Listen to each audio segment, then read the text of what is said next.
we started Winniana in 1990. We're out in Purple Springs. For the first number of years, we did things quite conventionally. You know, like Hal talked about, conventional potato farm, a lot of tilling, a lot of urea, high rates, and we did things fairly normally. About 10 years ago, we hit a wall. You know, yields were stagnant. We were having a hard time sizing. So we had storage issues, and we started looking at, well, this isn't going to be sustainable. Where can we go? I mean, what we're doing isn't working anymore. So actually, we sat down with Hal. We've been working with Hal for 25 years now. It's been a long time.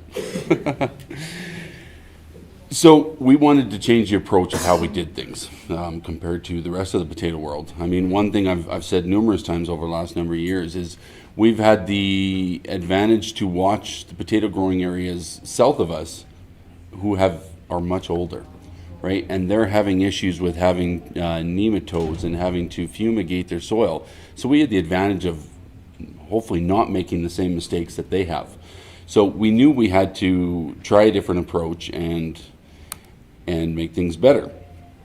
So we started by looking at micronutrients and as opposed to just the macros. You know, the NPK is what we used to just apply. Now we're looking at a lot of your calcium and many other micros to see what the plant needs. The next step to that was looking at soil health. I mean, that has really come to the limelight in the last couple of years. Some of the big companies talk a lot about regenerative ag, which is a very fluid definition, but in my opinion, soil health is the biggest part of that. And there are many different aspects of that. We're finding out how to do that. So, like I said, this was about 10 years ago. We started with healthy rotations. In potatoes, a healthy rotation is incredibly important, or else you run into disease issues and yield losses, things like that.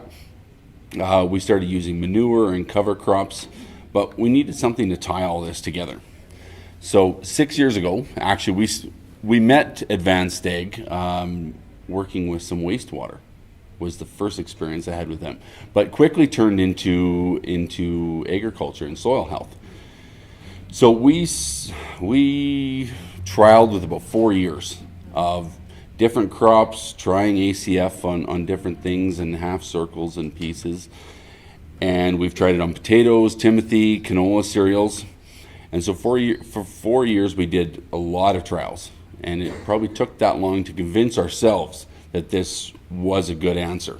We've seen a lot of products over the years, so we tend to be a little cynical. We started seeing increased production on alkaline areas, like I was talking about. We have a lot of that, especially in the irrigation world, where these alkaline areas were getting bigger, they were getting worse and less productive. As land values go up, that's becoming a huge issue that we need every acre to produce and produce well. We started seeing on timothy, regrowth between cuts was getting healthier and faster. You know, we would have a swath laying on a circle of timothy for 5, 6, 7 days. Normally, once you bale that, underneath is a big dead yellow spot for a while. Well, we started seeing, we'd pick up that swath and it was still green underneath. Less brown leaf. In the timothy world, color is everything. And if you don't have that brown leaf on the bottom leaves, your quality goes up and your returns go up. Potatoes, we started seeing nutrient uptake, which we thought, well, maybe we can start reducing our fertilizer rates. I mean, one of the big things we noticed in some of our trials was normally we put our pre-plant down and then we take petiole samples every week, and whatever those call for, we often add, whether that be NP or K or the micros, we add to it every week. Since we've started using ACF large scale, we hardly add any fertilizer throughout the year. So now that was 4 years ago. Starting about 2 years ago, we went all in. There's ACF on every acre that we grow. At the same time, what we started doing, we took our typical fertilizer recommendations, we cut them by 20% to start with. That's pre-plant. And then we still use the same process of in-field, which you'll see on some slides in a minute here, how much we've reduced that. So now often people ask, well, what was your aha moment? When did you know that this was one of your solutions? We had a field of chipping potatoes. This was 3 years ago, right, Hal? Yeah. A field of Frito-Lay variety. We treated the whole field the same, other than one half was treated with two applications of ACF and the other wasn't.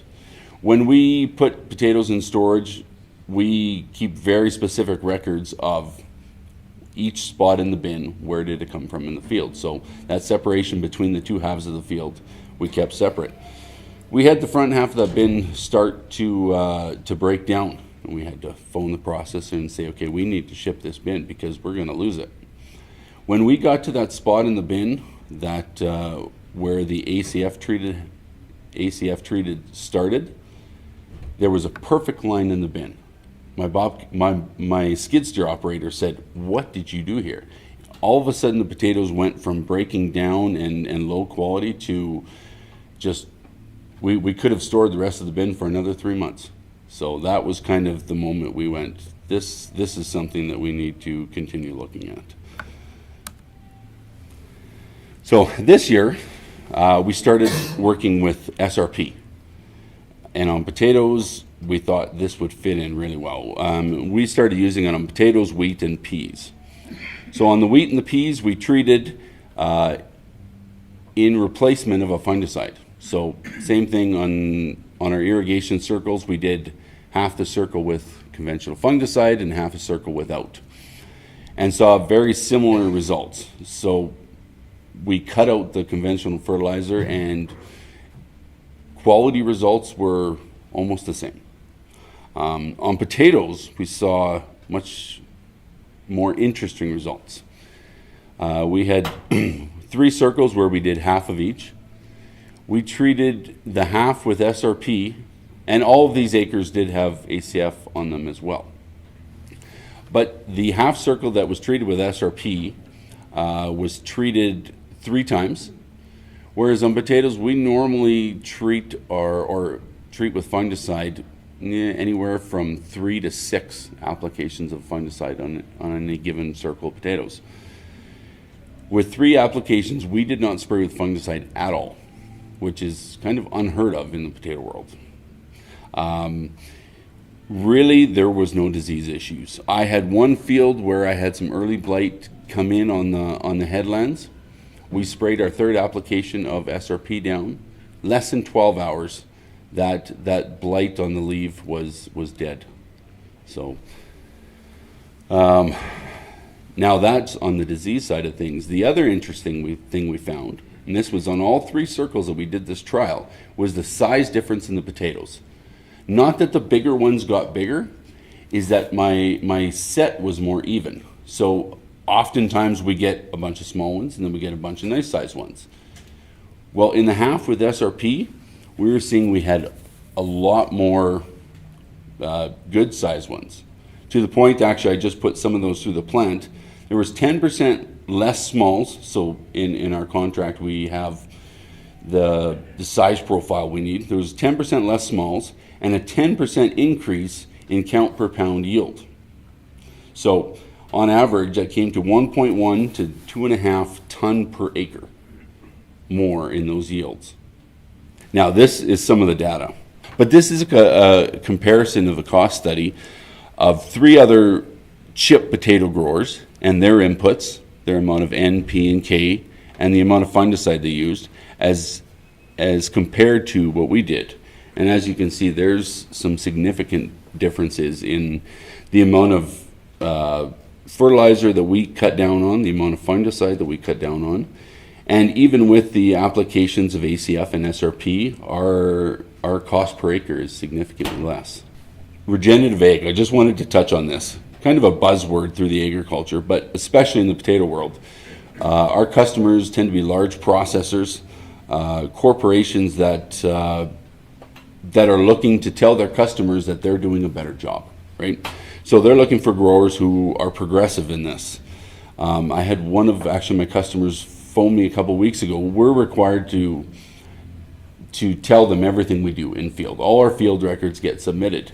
And I actually had one of them phone me and say, something has to be wrong with your records. You're using, your records show that you're not using enough fertilizer and you're not using any fungicide. That's impossible. So after a long conversation, I convinced them, no, that is actually what we're doing. And they're pretty excited about it. They're really excited about the direction we're headed, that we can actually lower our footprint, because that, to them, that's what's important, right? So I think this is the way agriculture needs to move. You know, public perception is becoming a big thing. In the end, we're producing food, and the consumer wants to know that this food is safe and produced in a way that's sustainable.